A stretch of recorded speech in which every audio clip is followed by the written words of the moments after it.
खौफनाक हवेली। ये कहानी एक छोटे से गांव के बारे में है, जहां एक पुरानी और जीर्ण शीर्ण हवेली खड़ी थी। गांव वालों के अनुसार ये हवेली कई सालों से वीरान पड़ी थी और किसी ने भी उस हवेली में कदम रखने की हिम्मत नहीं की थी।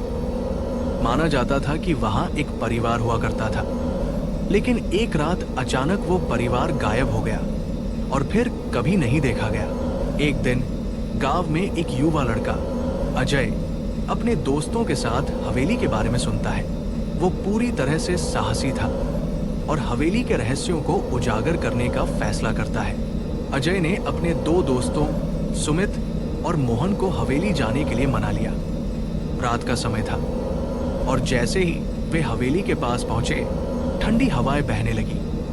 हवेली के सामने खड़ा विशाल दरवाजा धीरे धीरे खोलने लगा, जैसे किसी ने आकर उसे खींचा हो। तीनों के दिलों में डर समाने लगा, लेकिन उन्होंने कदम बढ़ाए और हवेली के भीतर प्रवेश किया। हवेली के अंदर अंधेरा था और हर कदम पर पत्तियों और लकड़ी की चरमराहट सुनाई देती थी। दीवारों पर घना जाला था और फर्श पर चूहे दौड़ रहे थे। अजय और उसके दोस्त जैसे ही अंदर और गहरे गए, एक अजीब सी खामोशी छा गई। तभी अचानक एक कमरे के अंदर से एक बुरी तरह से कराहती हुई आवाज आई। मोहन और सुमित डर के मारे पीछे हटने लगे, लेकिन अजय ने हिम्मत जुटाई और आवाज की ओर बढ़ने लगा। जैसे ही अजय उस कमरे के पास पहुंचा, उसने देखा कि एक कटाफटा चेहरा अंधेरे में नजर आ रहा था। वो चेहरा एक महिला का था, जिसका चेहरा बुरी तरह से सड़ा हुआ था और उसकी आंखें खून से लाल थीं। महिला ने अजय से कहा, तुम यहां क्यों आए हो? तुम सब मेरी दुनिया में आ गए हो।